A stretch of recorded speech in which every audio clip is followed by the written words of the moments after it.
my kitchen. I'm Auntie Z, and if we've never met before, I'm your chief cheerleader at shapeupafrican.com, where I encourage you as well as myself to live a healthy lifestyle from our African heritage. So it's week 4 of our African Keto Diet Challenge, and today I want to share with you one of my favorite recipes. It's Efo Riro. I'm making this recipe, guys, with green, also known as Efo tete, and lots of assorted meats. Guys, this is one meal that you're sure to eat and really lick your fingers. It's that good. So let me go ahead and show you the ingredients, and then we're going to begin the process.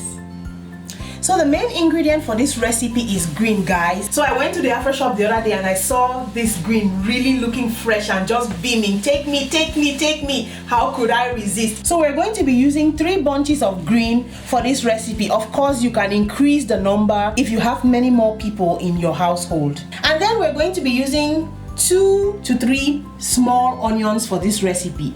I cut them into halves and I'm going to show you why in just a minute. Here I have 4 medium tomatoes that have been de-seeded, and here I have a mixture of green, red and yellow bell peppers that have been smoked. So here I have a mixture of shaki, also known as towel in Cameroon. I have some chicken right there. These are chicken thighs that have been seasoned with salt and vegetable seasoning.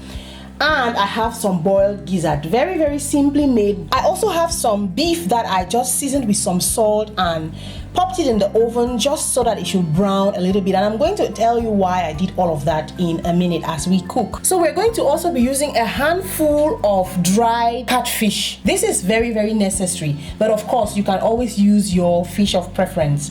And then I have here just about a handful of fresh prawns as well. I really like fresh prawns, or the flavor of fresh prawns in my vegetables. So of course we have right here our crayfish, which is just about 2 tablespoons. I'm going to be using 200 milliliters of red palm oil for frying. Of course, we are going to be using some sea salt, some vegetable seasoning, and beef bouillon seasoning. Alright guys, let's get cooking. So we're going to start by adding enough water until it fills 3/4 of a pot. We're going to add 3 tablets of bicarbonate of soda. This is the equivalent of akangwa or kangwa, as it is also called in Cameroon. And I'm adding these tablets because I want to make sure that my green remains green. Cover the pot and bring that water to a boil. Meanwhile, add some water in a sink and immerse your green in that water completely. Leave it there to sit for about 10 minutes and then wash thoroughly, shaking the green like this to make sure that you get rid of any stones that might be hiding in those leaves.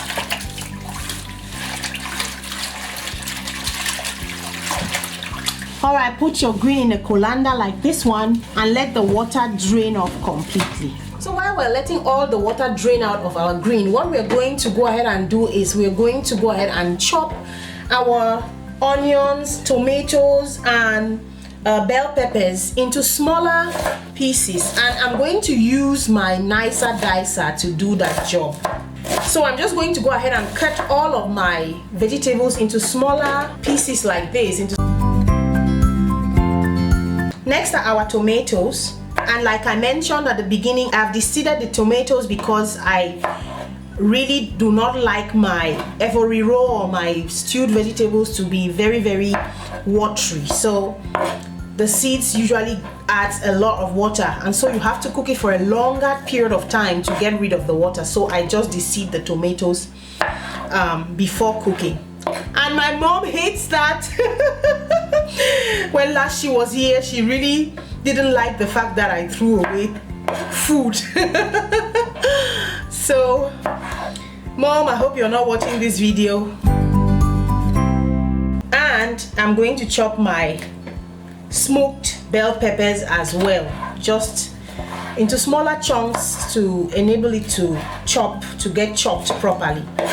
Smoked bell peppers give the Efo Riro a very unique taste, and I love it that way. So what I did was I de-seeded my bell peppers as well and just put it on a tray and sprinkle some olive oil on it and put it in the oven until it got browned a little bit and I began to get that smoky flavor. Guys, you wouldn't believe the boost in taste that this is going to give that food. So you need to really try this out. If you like it hot, go ahead and add your scotch bonnet peppers. The hotter you like it, the more you should add your peppers. So I'm not going to make it too hot because my husband doesn't eat too hot. Okay, we're going to go ahead and dice all of these vegetables in a minute. Why I love the nicer dicer twist is because it doesn't use any electricity. So this really is a great gadget, especially in countries like Cameroon and Nigeria where electricity can be scarce sometimes. So this really comes in very, very handy. I'm going to leave a link in the description box below on where to get your own nicer dicer twist.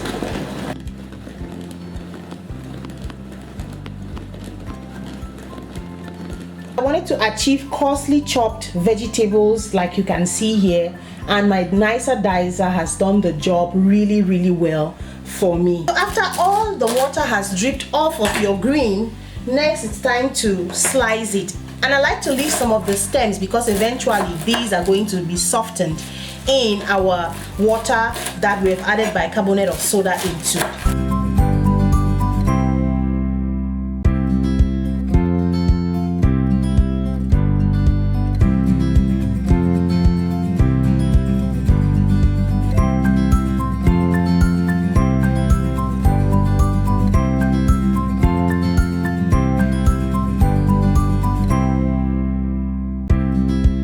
So once your water starts boiling, it's time to add in your green.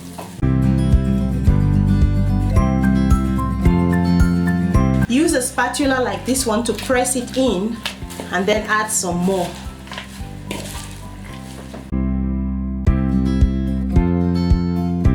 Press it all in until every leaf is in contact with water. As you can see, our green is getting even greener. Remember that we had put some tablets of bicarbonate of soda, which is the equivalent of kanwa in Africa, Nigeria or Cameroon. As you can see, our green is getting greener. That's because we added 3 tablets of bicarbonate of soda. That's what we have here. That the equivalent is kanwa back home. So look at the water is getting green as well. So once your green starts boiling, turn down the heat completely.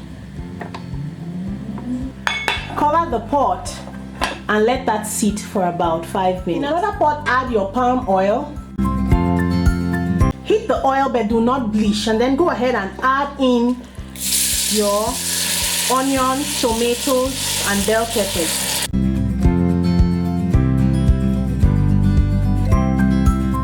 So we're going to give that a gentle stir, and we're going to let this cook until our sauce is really, really dry. Now that this sauce is really cooking beautifully, it's a good time to add in some salt, some vegetable bouillon seasoning, beef bouillon seasoning, our crayfish, fresh prawns, dried catfish, and all of our assorted meats. So we're going to give that a gentle stir so that all of those spices can be infused into our meats. Do you hear that sizzle? Oh my goodness.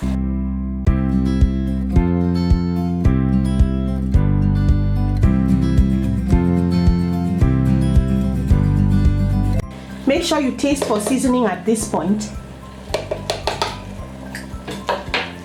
And then you want to cover that pot and let all of that water dry up. Meanwhile, we're going to go ahead and strain the green that was soaked in hot water. And then we're going to go ahead and cool it all off with some very cold water to pause the cooking process. You want to make sure that your green is half cooked at this stage. To know if your green is half cooked, just press one stem with your hands like that. It should be a little bit hard to just press. It shouldn't be mushy. So you know that your green is half cooked. Look at how green our green is. This is thanks to bicarbonate soda or kanwa. We're going to squeeze out all of that excess water just like so using your palms. And we're going to set this aside.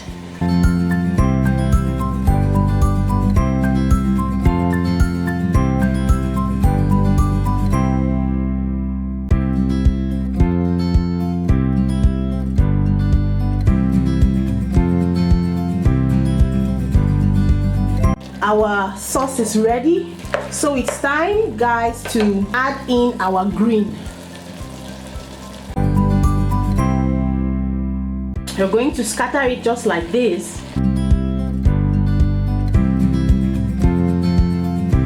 and then give this a stir.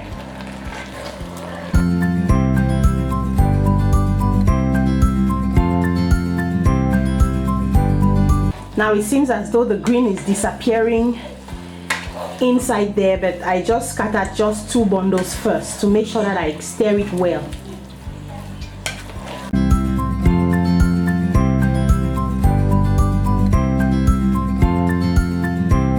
Now we're going to go ahead and scatter in the rest.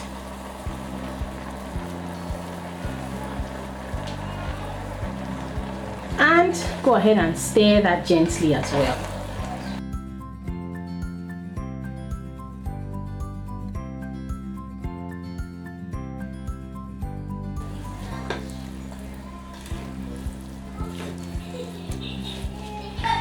Remember, guys, that we had parboiled this green already, so to say, so we're not going to cook it for long. I'm just going to let it cook for just about 5 minutes. Guys, our efo is ready. Look at that.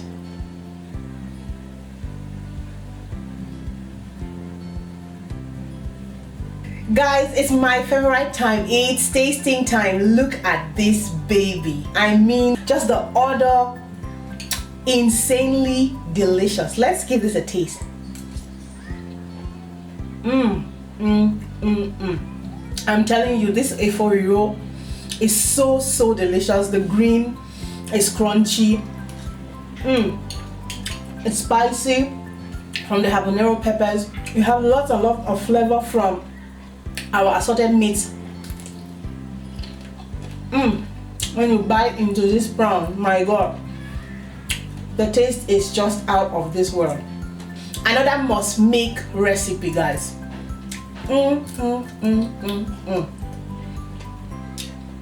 Delicious. Guys, thank you so much for watching. I hope you enjoyed this month's challenge, guys. Make sure you hit the subscribe button or click on my beautiful face right over here. Watch previous videos right over here, and do not forget to hit the notification bell so that you never miss a recipe from me. Guys, I'm going to see you in my next video. Bye. Mwah.